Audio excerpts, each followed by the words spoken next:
Vitamin K. Wait, I know about vitamins A, B, C, D, and E. What happened to vitamins F, G, H, I, and J? It's not alphabetical. Vitamin K stands for coagulation, or at least it does in German. That's the fundamental role vitamin K plays, helping the blood to clot. But over the last few decades, there's evidence that it has other roles in the health of our bones, heart, and brain. Kind of reminds me of vitamin D. We know vitamin D is important for bone health, but then there's been all sorts of other controversial functions ascribed to it, some of which have been proven and some disproven. What about vitamin K? For bone health, for example, is the link between vitamin K and osteoporosis myth or reality? It turns out the findings on vitamin K in bone are conflicting and unclear. It doesn't help that some of the major trials were found to be problematic, to say the least, as in likely fraudulent, containing impossible data, with investigators admitting to complete fabrication. And so if you do a systematic review eliminating any fraud, we find there's no evidence that vitamin K supplementation affects bone mineral density or vertebral fractures. What about the heart? Vitamin K supplementation for the prevention of cardiovascular disease. There's a vitamin K-activated protein in your blood that binds up excess calcium and helps prevent calcium from being deposited into the walls of your arteries and stiffening them. So if you give people extra vitamin K, will that protect people's arteries from calcification? It sounds good in theory, but no. Vitamin K does not appear to consistently prevent progression of calcification, atherosclerosis, or arterial stiffness.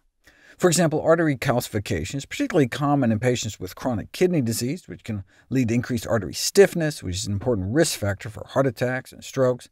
An earlier trial didn't find any benefit on coronary artery calcification between the vitamin K and placebo groups, but they were using kind of a small dose. So these trials use a whopping dose daily for a year, and nada. Vitamin K supplementation did not improve vascular stiffness or other measures of artery health, and in fact one study on the effect of vitamin K supplementation on artery calcification in patients with diabetes found that calcification tended to increase after supplementation with a type of vitamin K found in a slimy fermented soy food called natto.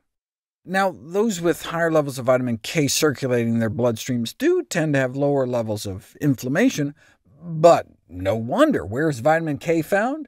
The predominant dietary form of vitamin K in the human diet comes from dark green leafy vegetables and cruciferous vegetables. So how did people get high levels in their blood? Eating broccoli. Those with higher levels of vitamin K in their blood were eating more vegetables, less meat. No wonder they had lower levels of inflammation. The recommended adequate daily intake for vitamin K is set at 70 micrograms a day in Europe, and between 90 and 120 a day here in the United States. Just 2 leaves of kale has over 70, and a quarter cup of cooked kale will get anyone all the K they need for the day. Now, there is vitamin K found in meat, dairy, and eggs, averaging about 5 to 10 micrograms per serving. In other words, they are even beaten out by iceberg lettuce, which is mostly water, but still contains like 2 to 3 times more vitamin K. But that's vitamin K1. What's found in animal products is mostly vitamin K2. Do you need K2?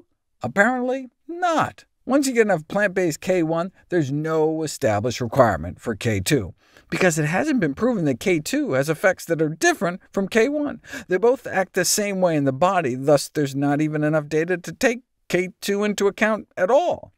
So when the recommended adequate daily intakes are set, they're only talking about getting enough K1 from plants, mostly green vegetables.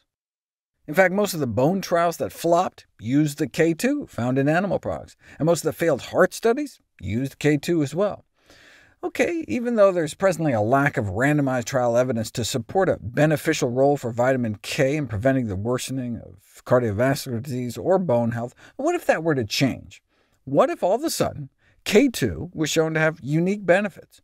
Well, guess what? The bacteria in your gut make K2. That's why fermented foods have K2. Bacteria make it. And the bacteria in your gut not only make it, but it gets absorbed from your colon up into your system, contributing a significant amount of the human vitamin K requirement, just in case you miss a couple days of greens.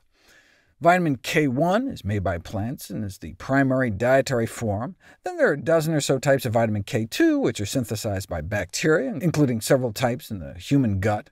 The exception, though, is a type of K2 called menaquinone 4, MK4, which is endogenously synthesized in mammals and therefore is found in animal products. Now, I don't know if any of you noticed, but we're mammals too. It has consistently been shown that vitamin K1 from greens is endogenously converted inside your body to the vitamin K2 in animal products.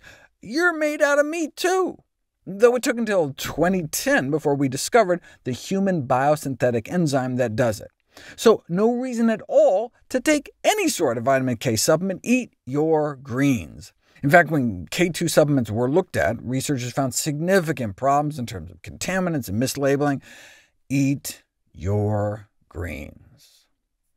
Now, K2 appears in higher concentrations in certain tissues, including the brain. Again, we make K2 from the K1 we eat in greens, but maybe extra K2 might help?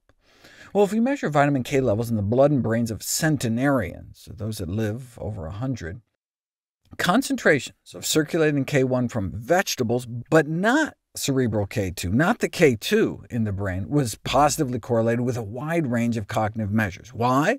Likely because they were eating green vegetables, and green vegetables don't just have vitamin K. Green leafy vegetables are the most concentrated source of lutein, the eye health nutrient that's taken up into the brain and is associated with cognitive performance across the lifespan. And so in these centenarians, circulating K1 and lutein concentrations were highly correlated, so it's hard to tease out exactly what in greens was so beneficial. It's like when you see data showing lower circulating K1 levels in the bloodstream are associated with an increased risk of all-cause mortality, meaning lower K1 levels were correlated with a shorter lifespan. Well, duh! K1 is found in greens, and of all the dietary components correlated with all-cause mortality, the best evidence appears to support the intake of green leafy vegetables and salads to reduce all-cause mortality. In other words, eat your greens.